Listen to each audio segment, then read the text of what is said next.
မေရိကန်မှာနေပြီးတော့မှဟိုမင်းသမီးမကောင်းကြောင်းဒီမင်းသမီးမကောင်းကြောင်းကိုအမြဲတမ်းပြောပြီးတော့မှလူတကာကိုဆေးဆိုပြီးတော့မှလိုက်ပြင်းပြီးတော့မှ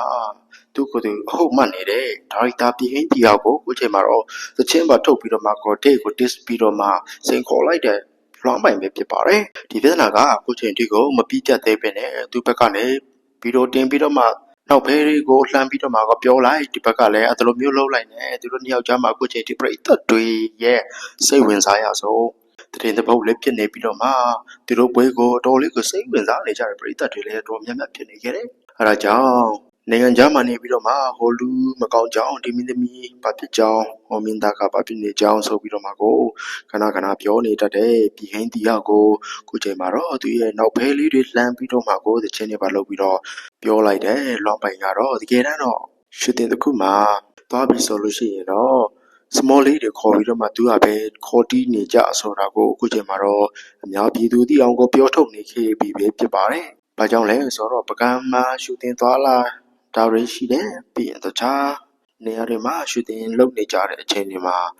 မင်းသမီးရာသီလာတာရောပြီးရင်သူများတွေဘာလုပ်နေတယ်ညာလုပ်နေတယ်ဆိုတဲ့ကိစ္စတွေအကုန်လုံးကိုပါဒါရိုက်တာပြစ်နေပြီးတော့မှလိုက်လံကြည့်တယ်ဆိုတာထက်ပို့ပြီးတော့မှမိမလိုစိတ်နဲ့ကိုဟိုလူအတင်းပြင်းဒီလူအတင်းပြင်းနေနားထောင်ပါနေပြီးတော့မှအမြဲတမ်းကိုပါစပ်ဖွာပြီးပြောနေတတ်တာကြောင့်အခုချိန်မှာတော့ဒီညမခံနိုင်တော့ဘဲနဲ့ပြောနေခဲ့တာပဲတတဲ့အဲဒါကြောင့်မလို့ဒီဟင်းတီရရဲ့နောက်ွယ်ကမကောင်းတဲ့အကြောင်းတွေသူရဲ့သားသမီးမိမတွေရဲ့နောက်ွယ်မှာပေါက်ပြန်ပြီးတော့မှစောစကားစောခေါ်ပြီးတော့မှကိုးစားပြီးတော့တီးနေတဲ့အကြောင်းတွေပါအကုန်လုံးပြောပြီးတော့မှအခုချိန်မှာတော့ပြဿနာတွေတော်လေးကိုကြီးမားနေခဲ့ရပြီပဲတတဲ့သူပတ်စံတွေမင်းမျက်စီကနေပြီးတော့မှ